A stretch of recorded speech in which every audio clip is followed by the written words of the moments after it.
Estamos en una semana llena de actividad, eh, una semana importante, hermanos. Quisiera que tomen en cuenta todos los anuncios que se han mencionado y eh, revisen su boletín antes de salir, revisen su boletín, vean qué es lo que tienen que hacer, porque afuera van a haber 3 mesitas, usted tiene que escoger, de repente va a estar en cada una de ellas, porque hay mucho que hacer, ¿verdad? En cuanto a la campaña que se inicia este fin de semana, en cuanto al entrenamiento que es este sábado, en cuanto a los varones, que ya avisó nuestro hermano Héctor, que cuanto antes mejor que se registren para el campamento de varones. Hermanos, realmente esos campamentos, en este momento están las damas, ¿verdad? En campamento, ¿sí? Dios hace grandes cosas en estos campamentos, en esa montaña Dios hace preciosas cosas, así que estemos orando en nuestro corazón por nuestras hermanas y también por nuestros varones que se van a ir en octubre. Amén. Muy bien, vámonos pues al pasaje que hemos leído en Éxodo 17. Amén. ¿Sí leímos, verdad, ese pasaje? ¿Sí? Éxodo 17, vino un poquito tarde, pero sí leímos, verdad, ese pasaje. Ok. Entonces, quisiera que lo miren, hermanos, no lo voy a leer, pero creo ya que la mayoría conoce, ¿verdad?, que el pueblo de Israel estuvo muchos años en el desierto.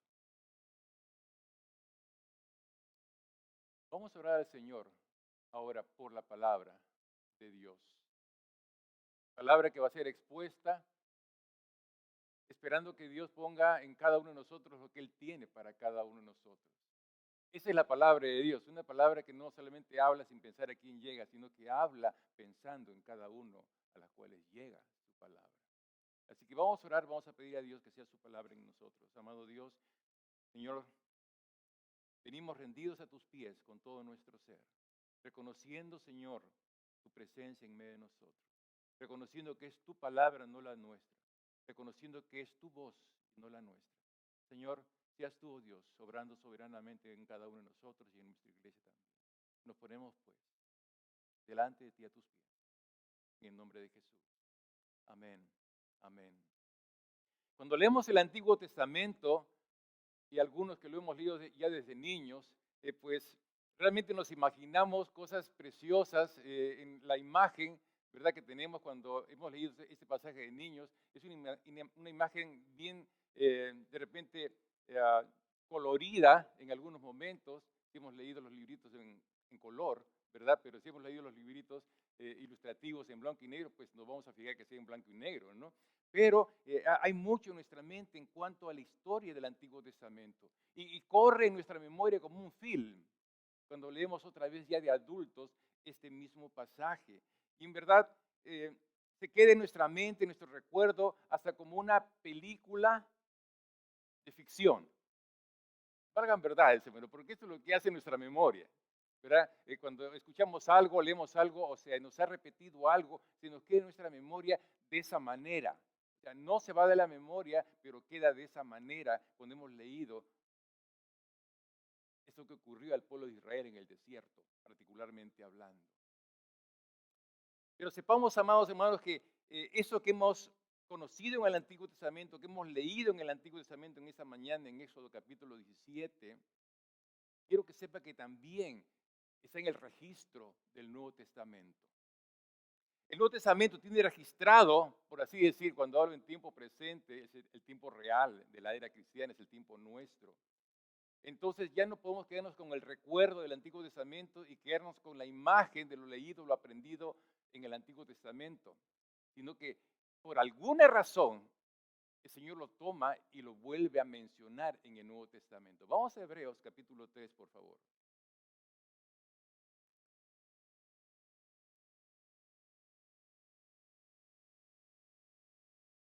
Hebreos capítulo 3.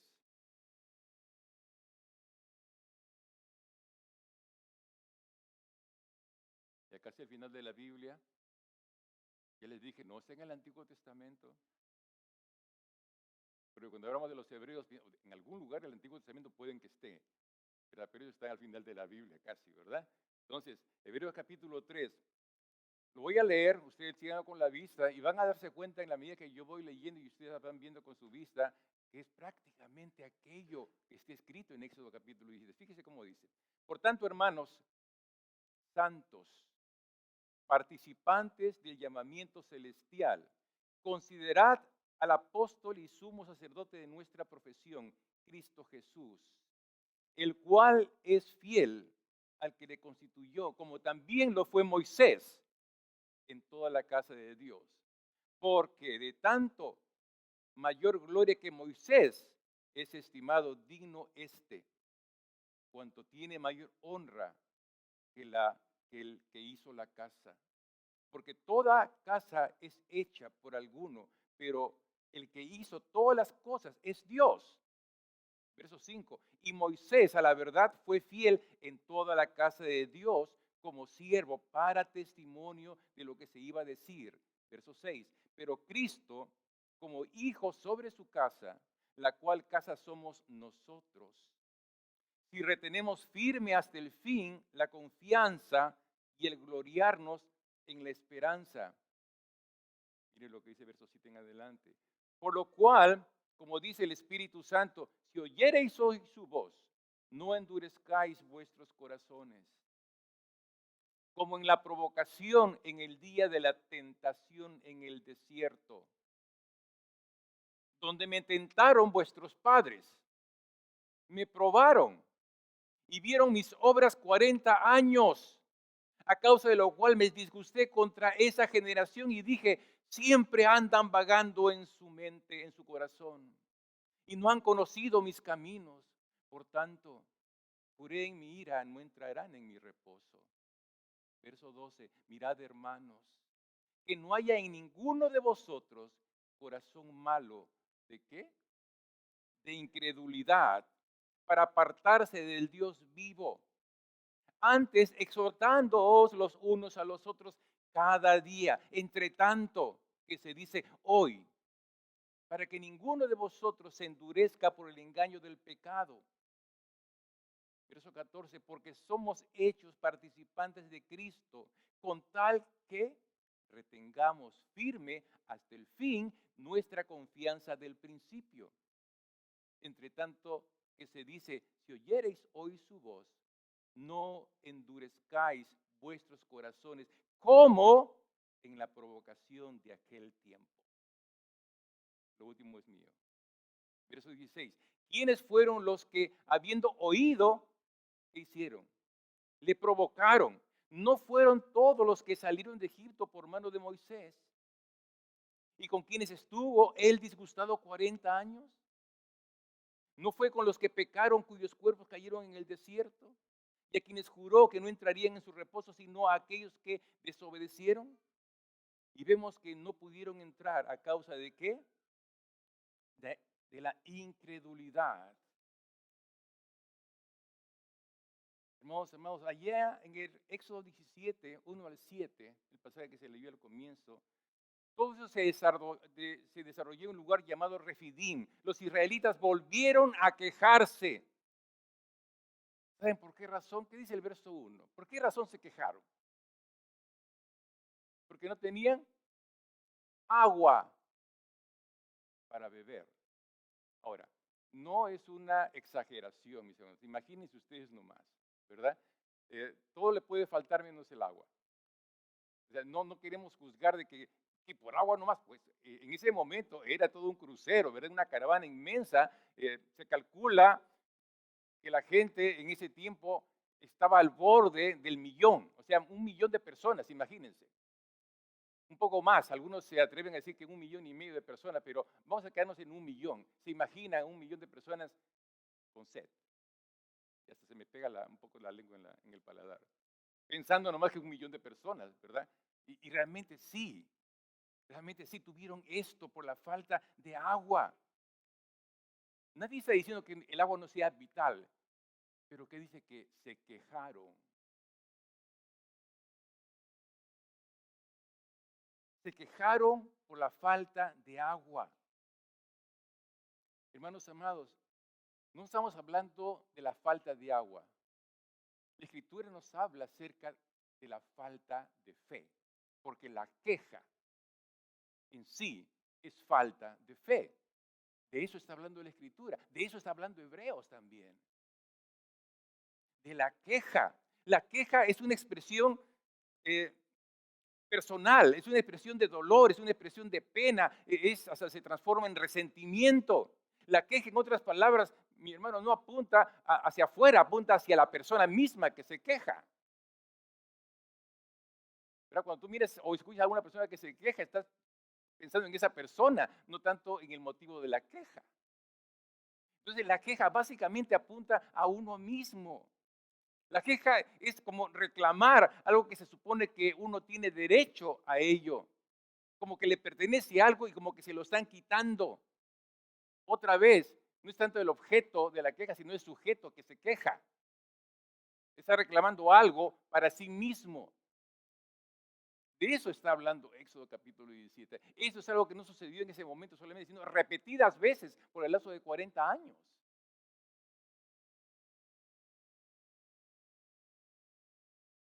La gente se queja porque es lastimada, la gente se queja porque de repente ha sido descuidada o porque ha sido maltratada.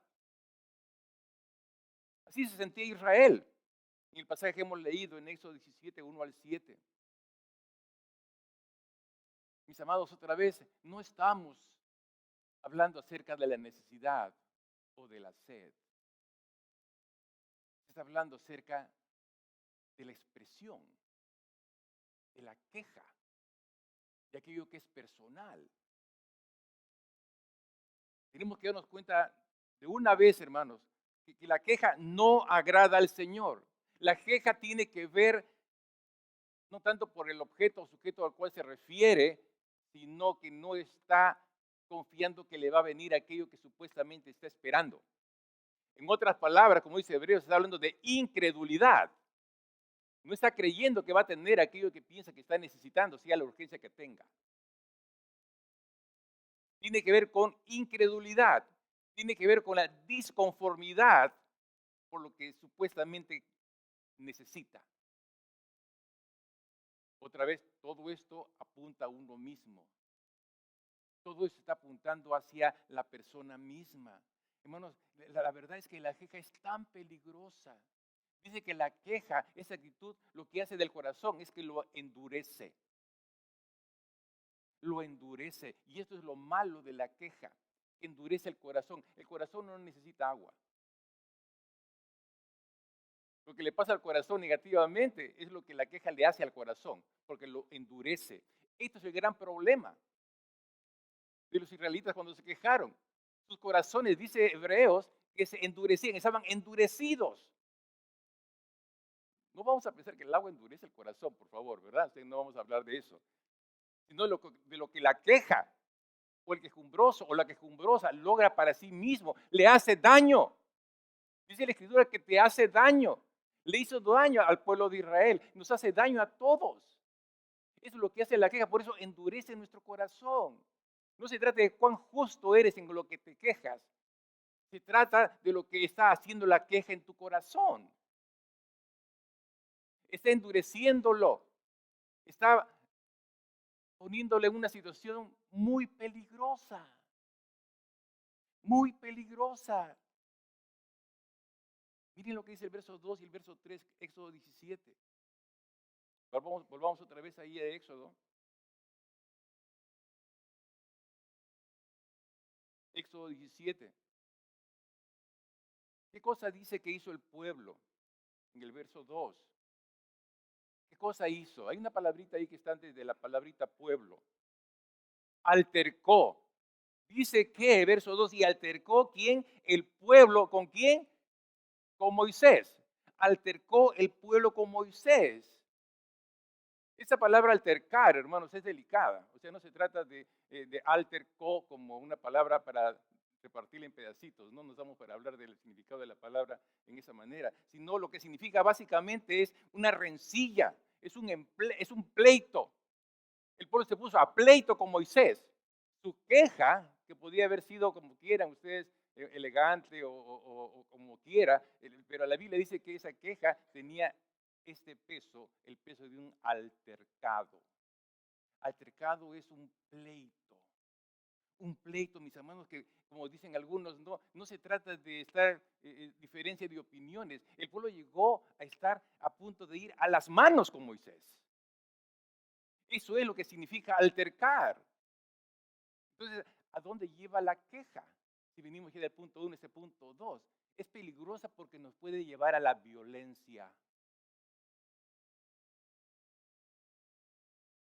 Y muchas veces nos encontramos en una actitud violenta cuando nos quejamos por estar disconformes de algo o de alguien. En este caso fue alguien, porque fue con Moisés. ¿Provocado por qué? Está bien, la carencia de agua, pero otra vez estamos hablando que es un asunto personal. ¿No? Sí se justifica, ¿verdad? Que no haya agua, pues ahí uno tiene sed, ¿verdad? Eso está clarísimo. Pero lo que estamos mirando aquí, lo que Dios quiere que miremos, es a nosotros mismos, que no nos lleva a ninguna parte cuando nos quejamos, porque acusa que tenemos falta de fe. En este segundo punto, acusa que podemos llegar a la violencia. Y tenemos que cuidarnos de eso urgentemente. Porque créanme, hermanos, hay violentos pasivos, o sea, usted no le ve nada de violento, pero son violentos. Y hay que cuidarse. Y hay que cuidarse. Moisés dice en el verso 2, y altercó el pueblo con Moisés y dijeron, danos agua para que bebamos. Danos agua para que bebamos. Estoy tratando de imaginar, porque dice que altercó el pueblo con Moisés. No sé qué más cosas pudo haber dicho, no sé qué cosas más entre líneas pudo haber habido ahí para que signifique altercado, pleito.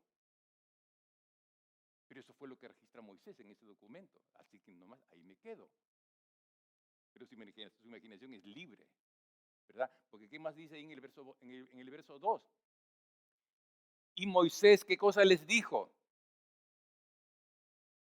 ¿Por qué altercáis conmigo? ¿Por qué están en pleito conmigo? ¿Por qué se están dirigiendo a mí? Porque realmente, ¿qué están haciendo? ¿Por qué tentáis a quién? A Jehová. ¿Por qué tentáis al Señor con lo que están diciendo? No lo están diciendo contra mí, lo están diciendo al Señor. Un poquito más es una plegaria. ¡Ey, dense cuenta! Que con esta actitud no están yendo contra mí, están yendo contra Dios. Están tentando a Dios. Tengan cuidado. Eso que le está diciendo no quita que él no esté templando los pies también, ¿no? Porque de hecho sí, más adelante lo van a escuchar a Moisés, ¿no? Ahora un poquito más le van a agarrar a golpes. Eso es lo que le dice el Señor. Señor, por favor, ayúdame con ellos, porque parece que ya de aquí no voy a pasar al siguiente día, ni siquiera a la siguiente hora, porque esta gente está viniendo sobre mí. ¿Veas a dónde llega la queja? ¿Ve dónde nace? ¿Ve lo que va el siguiente paso, que es la violencia? ¿Y ve lo que va a pasar más adelante? Bueno, es importante que nosotros no caigamos en semejante acto de incredulidad. El apóstol, muchos dicen que Pablo escribió a Hebreos. ¿Okay? Yo me inclino un poquito por esa teoría, pero no lo aseguro porque no lo dice el documento bíblico. Vamos a quedarnos con el autor a los Hebreos. Pero tiene mucho de Pablo, ¿verdad? Cuando leemos Hebreos tiene muchas características de la escritura de Pablo. Pero en lo que dice Hebreos es algo muy claro. Tengamos cuidado, porque la queja se transforma en incredulidad. Para Dios es incredulidad. Por eso Dios no perdona esa queja, porque manifiesta el corazón incrédulo, manifiesta un corazón endurecido para Él. No se trata de lo que necesitaba, no se trata de Moisés, se trata de Él. Todo hijo de Dios tiene que darse cuenta de esto. No caigamos ni en nuestra necesidad ni en las personas, porque todo tiene que ver con Dios. Todo tiene que ver con nuestro Dios. Si tú eres un hijo de Dios, todo lo que te ocurre tiene que ver con tu Padre. Tiene que ver con Dios. Es lo que les está diciendo Moisés a ellos. Es lo que nos dice el autor de Hebreos a nosotros, santos amados. Así nos escribe en Hebreos, con amor. reconociendo que somos hijos de Dios, que somos santos, que somos cristianos. Es lo que está diciendo el autor. Pero hermano, si realmente la incredulidad no fuera una posibilidad en el cristiano, no diría esto Hebreos a los cristianos. ¿Estamos? Porque por ahí alguno podrá decir, soy cristiano, yo soy creyente, así que no me queda este pasaje a mí. Sí te queda, sí te queda, sí nos queda. Amén. Sí, ¿por qué razón? Porque yo lo digo, no, porque lo dice el autor de los Hebreos. Que tengamos cuidado y sumo cuidado en esto. Mucho cuidado. Ya tenemos lo que pasó en el Antiguo Testamento. Lo querían apedrear al pobre Moisés. Querían quitarle la vida. Y por eso el Señor le dice, veo cómo está el pueblo, ya lo veo. Veo en qué anda. Así, agárrate 2 ancianos y camina con él, con ellos. Y luego dirígete a la roca.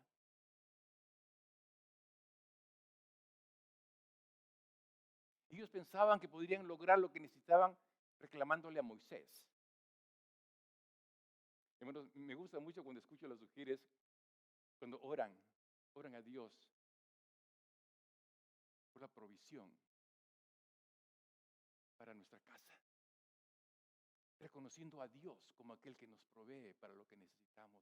Solamente Dios es el que provee pan a nuestra mesa, es Dios que mantiene el techo sobre nuestra cabeza, es Dios que nos da el trabajo, es Dios que nos da el recurso. Otra vez es Dios, y le doy gracias a Dios que nuestro corazón es sensible, no está endurecido al respecto. Pero hermanos, la vida cristiana es más que eso. Porque hasta cierto punto eso puede ser solamente religiosidad. Tenemos que tener cuidado no tanto en lo que hacemos o lo que damos, que es importante, sino cómo está nuestro corazón respecto a todas las cosas. Porque podemos tener situaciones que realmente justifiquen una queja. Puede que justifique, ¿era justificable la queja de los israelitas a Moisés? ¿Lo era? Claro que sí. ¿De qué se quejaban? No había agua. ¿Se imagina? No tenemos agua, nuestros hijos no tienen que beber, nuestros animales no tienen que beber. ¿Se imaginan? Se cuentan más de 1 millón de personas sin los animales. ¿Se imaginan con los animales? Que supuestamente están llamados a sostener a todo ese 1 millón de personas. ¿Se imaginan cuántos seres vivientes habían allí? Y a veces estamos diciendo, sí, la situación es grave, sí que es grave, sí, claro que sí. Y vamos ahí con Moisés, hermano, con 1000 defectos que puede haber tenido Moisés. Ellos no tenían ningún derecho de ir contra Moisés. De Moisés ellos tenían que aprender, porque Moisés sí le creía a Dios, aún con sed. Moisés no iba solo, iba con los suyos también. ¿Y creen que no se le acercaban a Moisés, que eran cercanos a él? Y él ahí trabajando, eso sí me lo imagino, entre líneas, hablando con cada uno de ellos. Créanle a Dios, Dios está. Él es nuestra provisión. Y el resto, ahí encima de Moisés. Un poquito más hasta con las manos, querían llegar al pobre Moisés. En Hebreos leemos que Dios está juzgando a Moisés. De ninguna manera. Lo menciona como el siervo de Dios. Menciona que es el parecido a Cristo, pero Cristo es superior. Es lo que está diciendo. ¿Verdad? O sea, si hubo una imagen acerca de Cristo, fue Moisés en el Antiguo Testamento. Y esa roca de la cual salieron aguas. No quiero imaginar esa peña de Oreb. Tanta agua para más de 1 millón de personas y para los animales también. ¿Se imaginan, hermanos? ¿Qué tipo de peña puede haber sido? ¿Qué tipo de roca puede haber sido? Para que logre tantísima agua.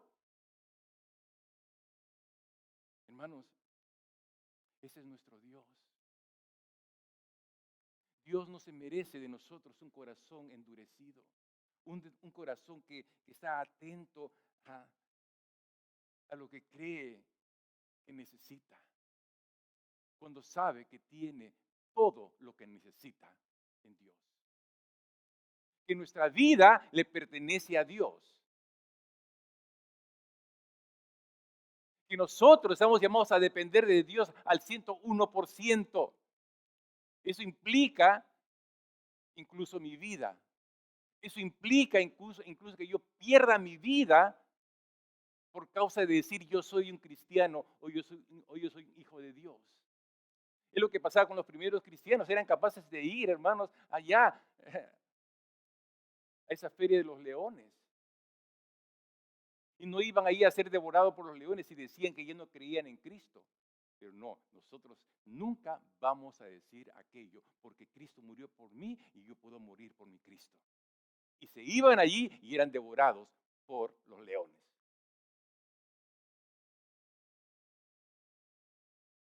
¿Se trata de mí?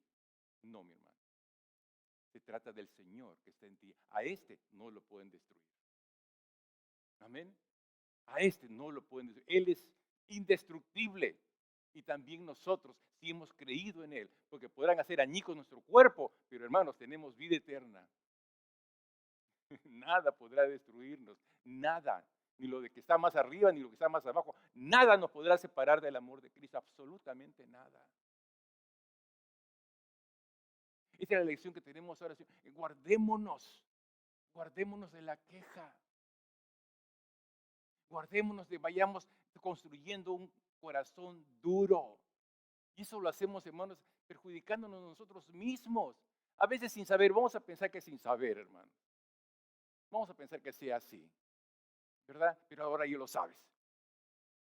Amén. Ahora ya lo sabes. No que no me dijeron, ahora ya te lo dijeron. Te lo dijo el Señor. Lo único que he hecho es leer Éxodo 17 y Hebreos capítulo 3. Tú ve cómo trabajas con eso. Yo no puedo salir de decir lo que he dicho al ver estos dos capítulos. No tengo salida. Tú tampoco debes tener. Y ahí el Señor con su amor, porque nos dice a todos los hebreos, amados, amados, no endurezcáis vuestros corazones. Como aquellos que estuvieron en el desierto y lo hicieron así, tentando al que va, provocaron al Señor. ¿El Señor les dio agua después? Sí, les dio agua. ¿Qué tal clase de agua que se quedaron mudos? No vi una réplica a eso. Así que fue una agua bien, riquísima, fresca, de repente algún gustito ahí muy especial, la cosa que ya no veo más respuesta a aquello. Ahora, pienso un poquito, hermanos, entre líneas y una vez vamos con la imaginación, viendo la ayuda de nuestro Dios.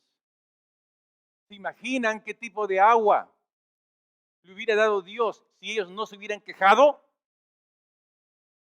¿Se imaginan? Yo no me imagino. Pero realmente, en respuesta a una fe como la que Dios esperaba de ellos, yo me imagino algo mucho mejor. Amén. Yo me imagino algo fantástico. ¿No le pareció fantástico cuando el Señor vio que tenía hambre su pueblo y le hizo caer pan del cielo? ¿Ah?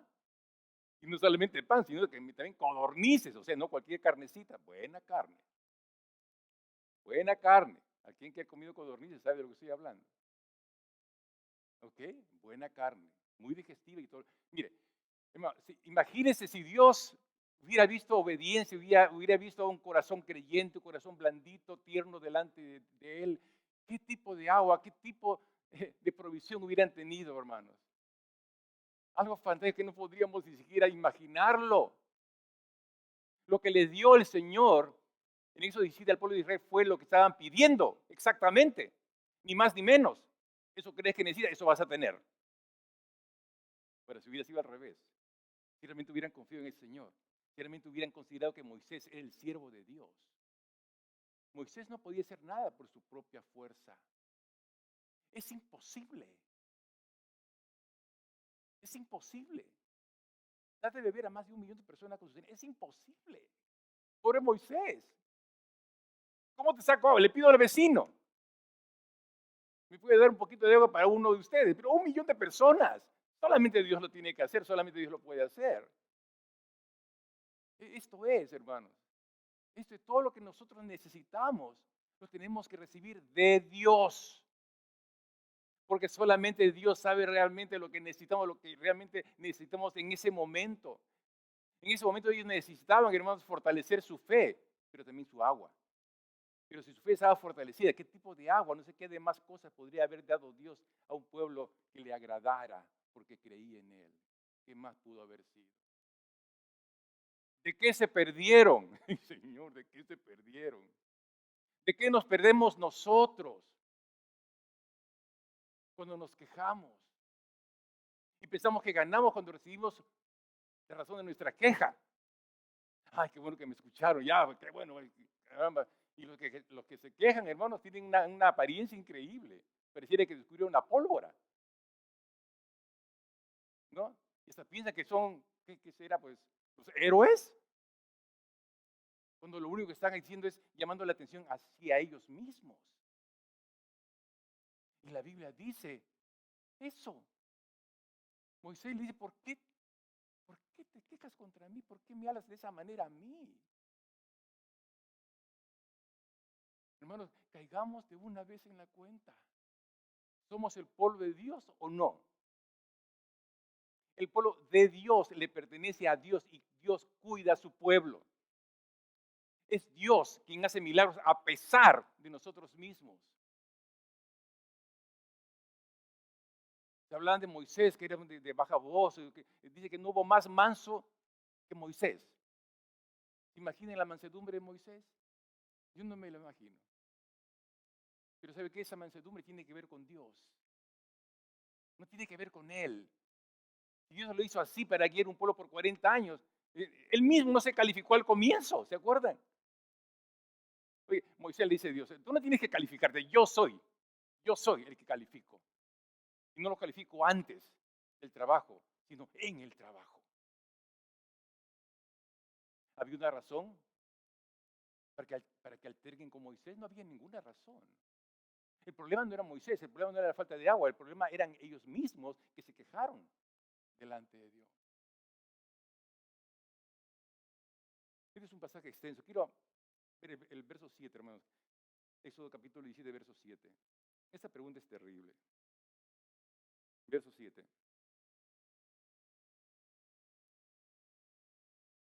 Y llamó Moisés el nombre de aquel lugar Masá o Meribá. O sea, el lugar de la rencilla, el lugar donde él estaba pues con todo el pueblo encima. Así lo llamó él a este lugar. Porque habían hecho esto a él. Por la rencilla, por el pleito de los hijos de Israel. ¿Qué más dice? Porque tentaron a Jehová. Ya no se pone a él ahí. Están diciendo exactamente lo que ocurrió. Ellos estaban tentando a Jehová. Y miren cómo Moisés agarra y escribe esta pregunta que es terrible, hermano. Diciendo, ¿está pues Jehová entre nosotros o no? ¿Se imaginan esta pregunta? Para mí es una pregunta irreverente. Podría ser justificada de un pueblo que no conoce al Dios de Israel, pero a la gente que conoce a Dios, a ese Israel que conoce a Dios, yo no me imagino que pueda haber dicho eso, pero sí lo dijeron. Estaban dudando de la presencia de Dios en ellos. Estaban dudando de la presencia de Dios entre ellos. Estaban haciendo un juego de palabras. ¿Está Dios con nosotros o no está? Aquí se revelan que el asunto no estaba contra Moisés, le están diciendo a Dios algo que realmente ofende a Dios. Aquel que está siempre con su pueblo. ¿Estás tú o no estás con nosotros? ¿Está con nosotros o no? ¿No le parece desafiante? Más que eso es irreverente. Por eso que Dios se enojó con ellos. Y muchos de ellos dice que quedaron muertos en el desierto por causa de su incredulidad. Por su corazón endurecido. Es lo que dice Hebreos capítulo 3 al final. Amados, esto es un tema para reflexionarlo y seriamente. Delante de Dios, no delante de cualquier hermano y comentando acerca de esto uno con otro. Cada uno con Dios.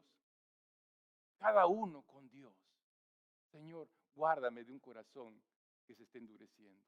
Guárdame, Dios, de la queja de ser quejumbroso o quejumbrosa, quien sea que se toque con ese texto, con esa palabra de Dios. Amén. Les invito a inclinar sus cabezas. Dios ha empezado a hacer grandes cosas en la iglesia, en su iglesia, en la iglesia del Señor, en su pueblo, en medio de su pueblo. ¿Saben por qué? ¿Saben por qué? ¿Por las cosas que hemos pasado? No, porque hemos considerado su presencia en medio de ese lugar. Él sí está entre nosotros. Él está entre nosotros. Él está con nosotros. Él es el Dios con nosotros.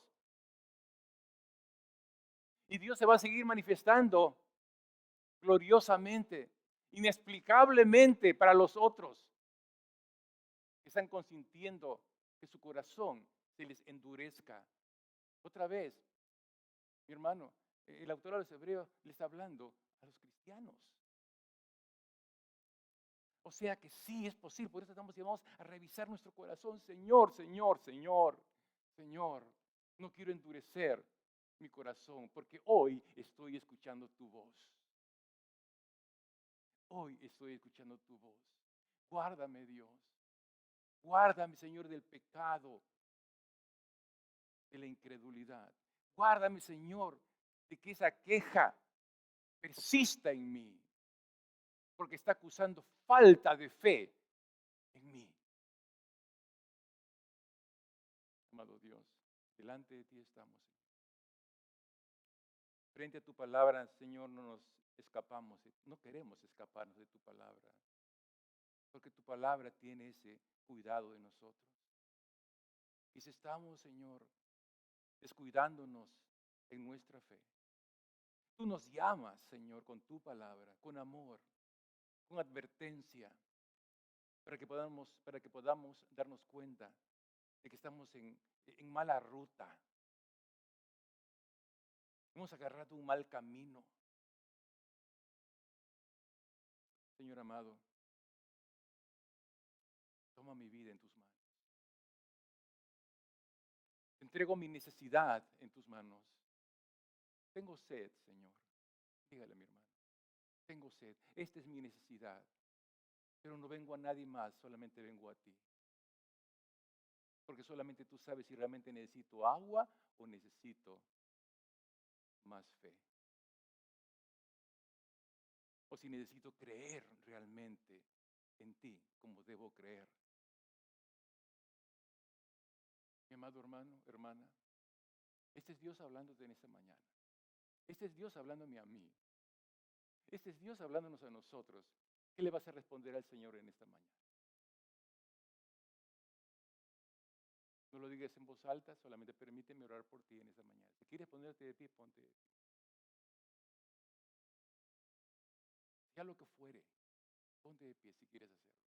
Cualquiera que fuere tu necesidad, o según para ti la necesidad del grupo a que perteneces o quien sea, reconoce a Dios como tu proveedor. Reconoce a Dios que es el único que puede satisfacer tu necesidad. Señor, aquí te entrego mi corazón. Casi ya endurecido, pero Señor, te lo entrego a ti.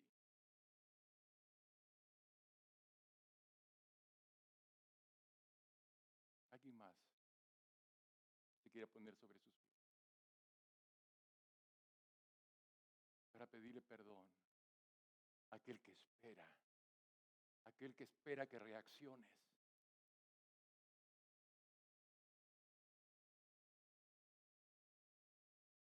Amado Dios, tú eres suficiente para mí.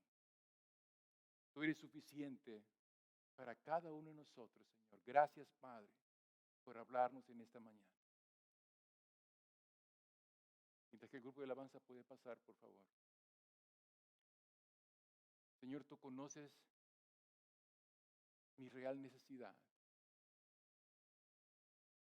Señor, sé que tienes grandes y espléndidas cosas para aquellos que te creen a ti. Señor, no quiero perderme de nada de lo que tú tengas planeado para mí. Señor, el tiempo que estoy pasando es un tiempo de prueba. Quiero reconocerlo así porque quieres probar mi fe. Gracias por probar mi fe. Dígale, mi hermano, en su corazón. Gracias, Dios, porque todo esto prueba mi fe y quiero que mi fe se halle aprobada delante de ti. Gracias por tu palabra.